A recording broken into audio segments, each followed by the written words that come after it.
Sebentar, partisipannya saya minta saya random aja ya untuk jadi co-host kalau tahu-tahu hilang. Ada Hari, Andri Nur, sama Ilham. Sorry, pencet. Mana Ilham? Ya udahlah. Ya. Jadi yang pertama, ini pilihan gandanya cukup sederhana. Pada teori MAPI terdapat rumus K min R. Rumus tersebut untuk mendapatkan jumlah bit term ya, ini 98% benar, jadi nggak ada masalah. Kemudian pada teori MAPI terdapat rumus K min R. Kait pada rumus menunjukkan jumlah variabel keseluruhan ya. Jadi kalau ada 6 atau 7 variabel ya kayaknya 6 atau 7. Ini nggak ada masalah. Tapi kok masih ada yang salah ini ya? Ya ini tolong di review aja. Kemudian pada teori MAPI ada K minus R pada rumus tersebut itu menunjukkan apa? Itu menunjukkan dimensi referensi. Jadi kita refernya ke dimensi referensinya dulu, jangan langsung ke variabel perulangan, gitu ya. Karena nantinya kan jumlah variabel perulangan juga ngikutin dimensi referensi, tapi ya utamanya dimensi referensinya. Oke, kemudian dimensi akhir dari analisis dimensional teorema Buckingham-Pi akan berupa pasti 1. Jadi ya ini cuman menjebak aja sih. Kasarnya kalau terus ngerjain harusnya mulai ngeh lah. Intinya kan jadi M pangkat 0, L pangkat 0, T pangkat 0 gitu. Nah semuanya pasti harus jadi non-dimensional gitu. Jadi pasti 1. Kemudian jumlah variabel perulangan akan sama dengan jumlah dimensi referensi. Ya ini nggak ada masalah ya, tapi masih ada yang kecil gitu. Nah ini untuk soal nomor 6 sampai 9. Sebuah silinder dengan diameter D dan L, panjang L, tenggelam dalam sebuah aliran. Kemudian ada kecepatan U, terus mengalami lift sama dengan 0. Tapi ketika berputar dengan omega, ada gaya angkat sebesar F. Densitas sangat penting, tapi viskositas sempat diabaikan. Jadi kita lihat dulu yang faktor geometri, ada diameter dan panjang. Kemudian ada faktor eksternal, itu adalah kecepatan. Kemudian ada ini juga ya, faktor eksternal omega, jadi udah ada 4, 1, 2, 3, 4. Kemudian sifat fluida viskositas 5, dan gaya angkat yang terjadi yaitu F, 6. Jadi yang pasti ya 6 gitu. Terus ini sebenarnya kalau mau saya menjebak, saya kasih saya kasih pilihan 7 sih. Berarti kan viskositas dimasukkan jadi 7. Tapi karena yang benar 6 jadi 6. Oke, tapi nggak ada masalah. Mayoritas benar. Kemudian jumlah dimensi referensi ketika dijabarkan ada unsur M, T, dan L, jadi 3, oke. Jumlah bit term berarti kan 6 dikurangi 3 jadi 3. Jadi jawabannya 3. Ini 84%, oke lah. Tapi masih ada yang kecil ya. Kemudian tuliskan bit term. Nah ini sisanya akan saya bahas pakai tablet. Sebentar. Share screen.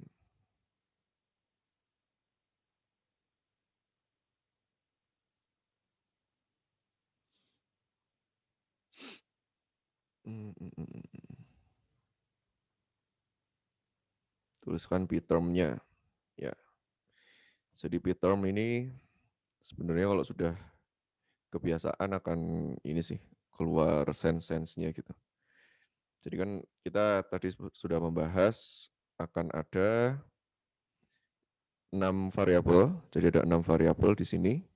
Kemudian ada 3 dimensi referensi, M, L, T keulang terus sehingga akan ada 3 repeating variabel dan bit termnya ada 3, 6 kurangi 3 jadi 3 ya. Jadi B1 sama dengan fungsi dari B2 dan B3. Itu harus kita tuliskan di awal. Kemudian kita tentukan bit termnya. Nah ini pas saya bikin solusinya agak harusnya salah sih. Ya bukan, ya kurang tepat lah. Jadi harusnya yang di sisi kiri ini adalah yang variabel dependent. Kita kan pengen dependentnya itu adalah si F-nya ini. Si F-nya. Jadi harusnya P1 itu adalah F. Gitu.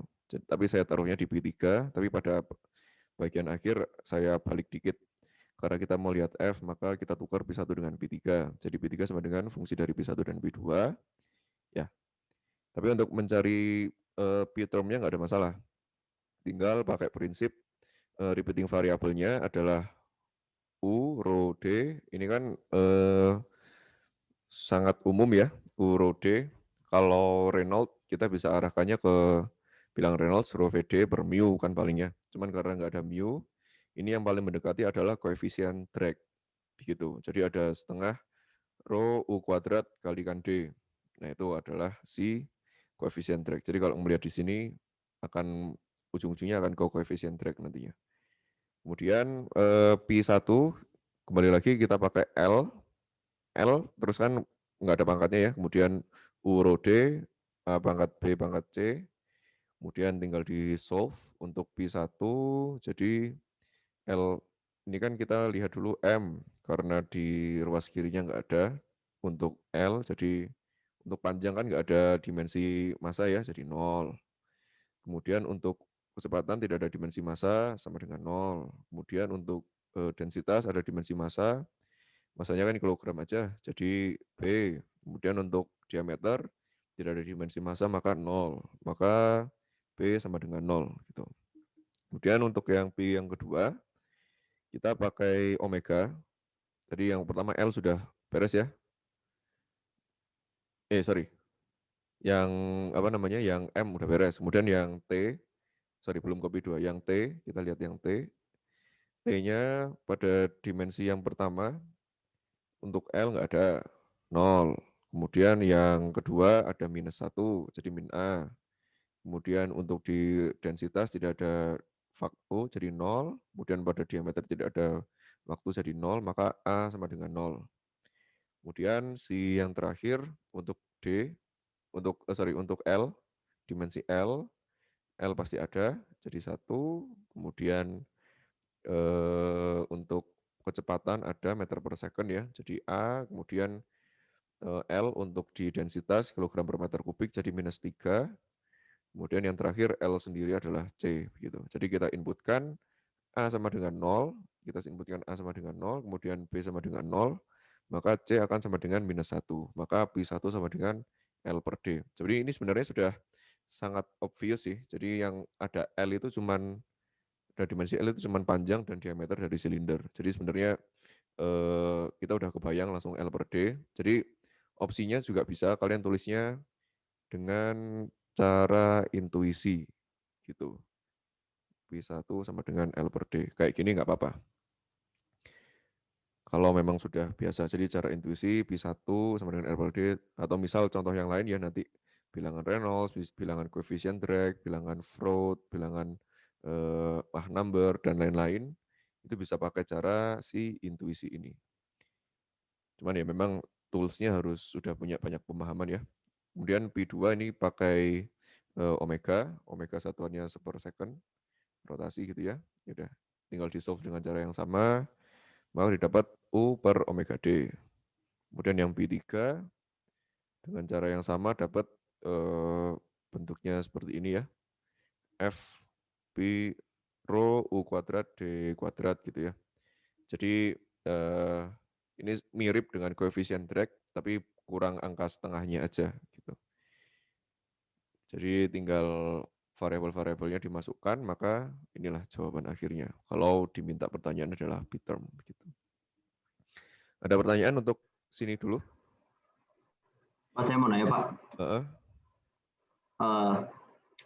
cara nentuin yang pasti gitu Pak buat apa repeating variable gimana sih Pak? Saya milihnya tuh soalnya F, D sama L, bukan sama omega. F, D, sama L. Ya, jadi repeating variable itu yang variabel yang kira-kira bisa terukur di tiap tahap gitu ya. Jadi gini, tadi Nathan kan menentukan F ya, padahal F itu adalah variabel yang ingin kita lihat, itu variabel dependent. Itu jangan, jadi ini jangan jadi variabel repeating, itu satu. Kemudian omega boleh, boleh aja, L juga boleh, boleh aja. Tapi pakemnya itu external effect, jadi ada efek dari luar, jadi si kecepatan masuk ini ya, external effect. Kemudian adanya sifat fluida, fluid properties, jadi rho. Jadi kalau nanti ada rho, ada viskositas, pilih salah satu aja. Terus yang ketiga adalah geometrinya. Jadi geometrinya pilih salah satu, bisa D atau bisa L gitu. Jadi yang bikin dia dimensionless yaitu harus ada 3 aspek ini, external effect, fluid property sama geometrinya gitu sih. Kalau misalnya dihitung-hitung kan tetap dimensionless ya. Misalkan punya saya tadi, itu hitungannya tetap benar atau setengah atau salah, Pak? Itu gimana? Bener-bener aja sih, cuman gimana hasilnya sama nggak kayak gini? Beda sih, Pak. Beda kan? Tapi Soalnya udah dicek dimensionless. soalnya kan di tiap unsur ada F-nya kan pasti karena ada repeating variable-nya. Ya nggak? Enggak sih. Loh, Bentar, Pak. Saya cek dulu, bentar. ya, tapi Hmm. arahnya sebenarnya kalau sudah jelas kita mau melihat F, itu F-nya jangan jadi repeating variable. Intinya gitu. Omega boleh lah nanti jadi repeating variable. Tapi yang obvious sekali itu adalah fluid properties dan geometri. Fluid properties, geometri, dan pilihlah external effect. Intinya gitu. Itu aja sih. Pak, sorry Pak. Tadi yang tadi itu non repeatingnya. Sorry. Yang Non-repeating. punya saya tadi. Iya, Oh, kok. FD sama L. Ya, ya, gitu. Jadi sebenarnya nggak ada benar atau salah sih, asal dicek semua dimensionless sebenarnya udah benar aja. Cuman saat nanti penyajian data itu yang akan agak ribet. Soalnya kalau yang kayak gini kan udah bisa ada fenomena fisiknya gitu. Kalau ini berarti adalah drag coefficient. Kemudian kalau di sini eh ini saya kurang tahu apa ya, belum tahu namanya. Kalau yang ini pasti panjang karakteristik lah atau dimensi karakteristik dimension gitu. Gitu. Tuh. Oh, udah jam segini aja. Mungkin saya lanjut dulu ya. Saya skimming dulu, nanti kalau ada yang kurang jelas bisa tanya. Sebuah model 1/10 pesawat supersonik diuji pada kecepatan 800 meter per second pada udara kondisi standar. Jadi ini harusnya nyari data di tabel sendiri, row-nya berapa, kecepatan suara berapa. Tapi ini saya tuliskan aja biar nggak terlalu lama di tabel. Temperatur 20 dan tekanan 1 atm. Pada pengujian tersebut, pitching moment tercatat sebesar 0,3. Jadi pitching moment ini maksudnya momen yang geraknya itu ada bukan di center of gravity-nya, tapi ada di center of aerodynamic geometrinya. Mungkin detailnya nggak terbahas di McFlu ya. Nanti kalau terkait pesawat gitu. Kemudian jika efek bilangan Reynolds diabaikan, berapa besar pitching moment yang terjadi pada prototip. Jadi prototip ini berarti yang skala aslinya, ketinggian 8 km. Jadi lagi-lagi kalau ngecek di tabel ada informasinya row sekian dan kecepatan suara sekian gitu. Nah, lihat kemudian tentukan berapa besar pitching moment yang terjadi pada prototip gitu. Kemudian persamaan pitching moment seperti ini. Nah, jadi kan ujungnya berarti udah jelas nih. Jadi jadi ini momen, saya balik lagi ke sini. Ya, jadi ujungnya itu persamaannya dibuat seperti ini. Dibuat ini momen model atau momen prototip, kemudian row prototip, kecepatan prototip, dan panjang prototip. Itu akan sama dengan momen model per row model, V model, M panjang model. Begitu. Nah, kita kan pengen tahunya kita pengen tahunya si momen dari prototip. Jadi kita pindahkan semuanya ke sini, di mana semua komponennya sudah ketahuan, kecuali si kecepatan dari prototipenya. Jadi ini kan sorry sebentar. Ya, jadi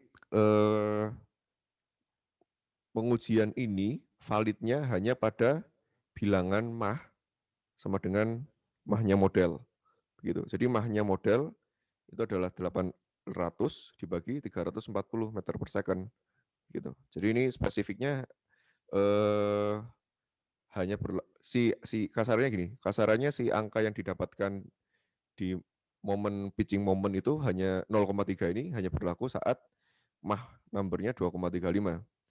Jadi tadi ada yang bertanya, apakah kecepatan prototipnya di angka sekian juga? Enggak saya jawab, karena harus dicari dulu.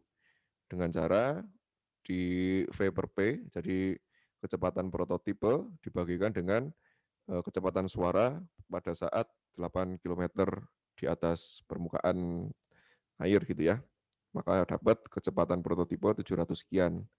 Nah, dengan begitu, ini udah kita tahu, rho tahu, kemudian panjangnya kita pakai 1/10 tadi ya, jadi panjang prototip per model 10/1, kemudian kecepatan antara prototip per model dapat dari hitungan dan dari yang diketahui. Gitu. Jadi dapatlah nilainya 105 kN meter. Itu untuk pemodelan. Jadi fokusnya adalah untuk membuat persamaan yang persamaan similaritas. Jadi ini kan similaritas untuk bilangan yang non-dimensional atau dimensionless. Jadi ini adalah similaritas dan modeling gitu ya. Tuh. Kemudian untuk mungkin saya lanjut dulu ya, udah jam segini. Kemudian untuk yang sepedahan, ini yang soal nomor ini dulu aja deh, yang pipa. Jadi pipa ada masukan, kemudian ketemu elbow, 1, 2, 3, dan yang terakhir 4 gitu. Kemudian elbow 90 derajat. Kemudian tadi kan saya ralat, soalnya kalau di tabel ada flange, ada threaded, saya tulisnya flange aja. Kemudian elbow 45 ada 45, ada 1, 2, kemudian globe valve ada 1, dan kondisi keluarannya adalah seperti ini, sharp exit atau berapapun itu kan kalau keluar pasti head loss-nya, koefisien minor loss-nya sama dengan 1 gitu. Nah, ini tinggal dijabarkan satu persatu. Informasi yang kita ketahui apa nih? Kita kan udah tahu panjang pipa 1000 meter. 1000 meter ini kepakainya nanti untuk menghitung si head loss mayor. Diameter 5 cm untuk menghitung Reynolds dan head loss mayor. Kemudian ketinggian titik 1 300 meter. Jadi saat saat analisis pipa itu harus dituliskan persamaan energy equation-nya, persamaan energinya. Itu yang mirip Bernoulli tetapi ditambahkan dengan ini ya, jadi mirip Bernoulli, ini kondisi 1 sama dengan kondisi 2 tapi ditambahkan dengan head loss-nya begitu. Nah, jadi kondisi 1 tadi kan ketinggiannya 300 meter, kemudian ketinggian 2 500 meter. Tekanan ini yang ditanyakan, tekanan 2 sama dengan 0 karena terpapar ke lingkungan. Jadi kan yang ditanyakan adalah tekanan gauge ya. Jadi tekanan gauge ini kalau tekanan absolut berarti yang di ruas kanannya ini harus sama dengan 1 atm gitu. Tapi karena ini gauge, ini langsung 0 aja. Kasarnya kalau kita punya alat ukur di sisi 2 itu pasti menunjukkan angka 0 gitu. Kemudian kecepatan juga diem di tangkinya maka sama dengan 0. Nah, apalagi yang bagian penyebut sifat-sifat tahu lah ya. Tinggal V1 nggak tahu kan, aduh kehapus. V1 nggak tahu, nah V1 nggak tahu tapi kita udah tahu informasi apa di sini. Kita tahu ada informasi debitnya 0,005 meter kubik per second pada 20 degree Celcius. Jadi kalau pada 20 degree memang harus ngelihat tabel dikit ya. Jadi nggak semua ternyata saya tuliskan sifat-sifatnya. Jadi 20 dari tabel dapat rho, dapat viskositas, dinamik, kemudian tadi sifat cast iron adalah untuk tujuannya kekasaran. Nah, ini untuk menghitung V, maka V sama dengan debit dibagikan dengan luas area. Atau ya, ingatnya kan biasanya Q sama dengan A kali V ya. Q sama dengan A kali V atau M dot sama dengan rho A kali V. Terus ini bisa jadi debit karena rho ini dianggap incompressible gitu. Nah, jadi V sama dengan Q per A. Jadi Q-nya dapat, terus A-nya 5 cm, dapat kecepatannya. Nah, kita kan tujuan utamanya adalah dua hal. Yang pertama head loss mayor dan head loss minor. Oh ya, sorry. Tadi yang kecepatan di awal ini jadi udah ketahuan ya. Nah, head loss mayor dan head loss minor. Head loss mayor pakai pendekatan Moody chart atau Colebrook formula. Tapi kita pastikan dulu kalau laminar atau turbulen. Kalau laminar sebenarnya udah langsung 64 per Reynolds aja ya, friction faktornya. Ini untuk laminar. Nah, tapi karena kita hitung rho VD per mu, rho ketahuan, V tahu, D tahu, mu tahu, maka bilangan Reynolds-nya 12.700, ini lebih dari batas laminarnya di 2.100. Maka kita pakai Moody chart atau Colebrook. Tapi kan kita perlu satu lagi ya, epsilon per D, maka epsilonnya 0,26 dari properties yang ada di tabel di paragraf, kemudian 50 mili atau 5 cm, dapat kekasaran permukaannya. Nah ini kalau udah bikin Colebrook formula di Excel lebih cepat sih. Jadi ini saya pakai Excel dapat 0,0366 gitu. Tapi pakai Moody chart kalau dapatnya 0,035 atau di tengah-tengahnya itu boleh lah. Tinggal kita inputkan persamaan head loss mayor, FLD, F L per D dikali V kuadrat per 2G gitu. Tapi V-nya kita ambilnya V masukannya, V sepanjang pipa. Dianggap V-nya apa namanya, sama terus gitu ya. Kemudian head loss minornya penjumlahan dari tiap koefisien losses. Jadi tinggal yang P saat ini ya, gamanya tahu rho kali G, kebalik, G kali rho, kemudian kecepatan masukin 2,55, 2 kali G, ketinggian awal 300, ketinggian akhir 500, kemudian friction factor ini 0,0366, L per D dikali V kuadrat per 2G, ditambah jumlahnya, jadi jumlahnya kan V kuadrat per 2G-nya sama ya, saya pisahin keluar, kemudian 4 kali 0,3, ini 4 belokan, 0,3, kemudian, sorry ini saya agak loncat-loncat juga nulisnya. Jadi elbow 90 derajat, untuk flange itu koefisien loss-nya 0,3, untuk elbow 45 0,2 masing-masing, open globe valve 10, shape exit-nya 1, gitu. Nah, ini kita dapatkan, tinggal diinputkan satu persatu. Kemudian ini karena kepanjangan saya tulis di kalkulator, solve dapatnya di sini dan ketika dirunut jadinya 4,4 megapascal gitu. Tuh. Dan yang terakhir pembahasan soal yang terakhir, sorry ini saya nambah waktu dikit ya. Terkait pesepeda dengan massa total 120 kg memiliki kecepatan 10 meter per second pada track. Nah, ini nggak tahu nih apakah pas saya ngeditnya di menit-menit awal sih, keganti nggak ya? Jadi saya nggak nuliskan arahnya. Saya nggak nuliskan arahnya pada trek Pasar Dago ke Borma, kemiringan 15 derajat. Dengan asumsi gaya bekerja hanya berat total. Jadi kalau sudah tahu informasi yang gaya bekerja hanya berat total, berarti harusnya dia turun gitu, bukan ngegoes. Nah, itu. Jadi treknya kan pasti melawan si pergerakan si pesepedanya. Mana sih? Karena yang bekerja hanya gravitasi, ini ya, karena yang bekerja hanya gravitasi, ini saya salah gambarin orang sepedanya. Hanya gravitasi maka dia turun pergerakannya sehingga gaya treknya akan melawan gitu. Jadi sigma F sama dengan 0, V sin theta sama dengan drag, kemudian persamaan sangat dasar setengah rho U kuadrat kali A kali koefisien drag untuk si bilangan drag itu sendiri. W-nya M kali G, gampang, kemudian setengah rho U kuadrat kali A, ini tinggal diinputkan aja, jadi sisanya adalah koefisien drag sama dengan W sin theta, ini W sin theta, dibagi dengan 75. 75 ini dari setengah rho U kuadrat kali A gitu ya. Nah, dapatnya koefisien drag-nya 10,2. Ini saya akui pas bikin soalnya agak agak ngelamun nih. Jadi harusnya nggak mungkin kecepatan turun cuma 10 meter per second ya. Paling nggak harusnya 25 sampai 30 lah yang yang loss banget gitu. Jadi angka 10,2 ini besar sekali, harusnya nggak sebesar ini. Jadi kalau ini benar hitungannya, tapi kalau dari gravitasi turunnya cuma 10 meter per second, berarti yang turun itu bukan orang sepedaan gini, tapi sorry ini sepeda ya, bukan orang sepedaan gini, tapi dia orangnya berupa parabola gitu ya. Jadi orangnya pakai parabola terus naik sepeda gitu. Nah ini masuk akal kalau koefisien drag-nya sebesar ini. Gitu. tentang kuis barusan. Ada pertanyaan? Apa ya, Nom? Saya mau nanya. Ya, gimana, Fajar? Itu nggak tahu ini kalkulator saya yang rusak gimana, 1176 bagi 75 kayaknya bukan segitu. Iya Pak, saya dapetnya 4-an Pak. Oh, 4-an ya? Oh, Iya Pak, saya juga 4-an Pak. sorry. Ini Terus Pak, angkanya aja yang belum saya ganti, sorry. Berapa hasilnya? 4,0, 4,1 gitu. Ya, 4,05. ya 4,0 lah ya berarti.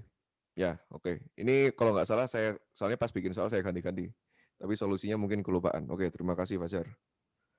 Ada Terus lagi? tadi walaupun kurang masuk akal tapi saya asumsinya nanjak soalnya tracknya katanya dari Pasar Dago ke Borma. Itu juga belum keedit juga berarti pas kalian buka. Itu saya ngeditnya pas 13.07 apa tadi. Ya, tapi nggak apa-apa lah. Yang penting kalau alurnya seperti ini saya okekan aja. Kalau arahnya salah berarti kan harusnya W turun, kemudian kalau nanjak berarti kan tracknya ke sini ya, tracknya ke sini. Nah, itu kan berarti sigma fx-nya nggak benar nih. Jadi nantinya akan tracknya akan negatif. Gitu. Nggak apa-apa juga kalau hasilnya negatif. Yang penting kan nantinya jadi koefisien track ini kan. Gitu. Ada lagi? Pak, izin bertanya Pak. Ya, Afif. Jika seperti nomor 12 itu Pak, kalau misalkan tidak diketahui materialnya pas ujian, bisa kami asumsikan sebagai smooth pipe nggak Pak? Kalau smooth pipe itu agak simplifikasi sih. Ya, nanti harusnya ya boleh aja lah. Kalau soalnya nggak lengkap, berarti kesalahan yang bikin soal gitu. Tapi kalau sudah case-nya viscous flow, harusnya udah bukan smooth pipe lagi sih. Gitu. Ya, baik Pak, terima kasih Pak. Ya, Viv. Pas saya mau nanya, saya mau mastiin, bukan mastiin, saya mau nanya Pak. Tadi yang nomor terakhir tuh saya nggak baca di Teams Pak. Saya pakainya udara 1 Pak, boleh nggak row-nya? Boleh aja. Oke Pak. Boleh aja. Terima kasih. Ya oke. Jadi ini lagi pekat banget ya row-nya. Gak apa-apa lah. Ini apa sih? Kuis itu kalau nggak salah berapa persen ya? Nggak nyampe 10%. Jadi tenang aja. Tujuan kuis itu bukan untuk murni cari nilai, tapi untuk cari ilmu ya. Untuk pemanasan sebelum kalian nanti ketemu soal yang aslinya gitu. Baik, ini karena sudah jam segini. Terima kasih atas perhatiannya. Sampai jumpa ke Kamis besok ya. Jadi Kamis besok kita akan wrap up semua materi yang sudah kita pelajari selama di MacFlow. Dan apalagi ya, jangan lupa PR. Jadi sampai jumpa hari Kamis. Dan saya akhiri. Wassalamualaikum warahmatullahi wabarakatuh. Terima kasih Pak. Terima kasih Pak. Waalaikumsalam. Terima kasih Pak. Terima kasih Pak. Terima kasih Pak.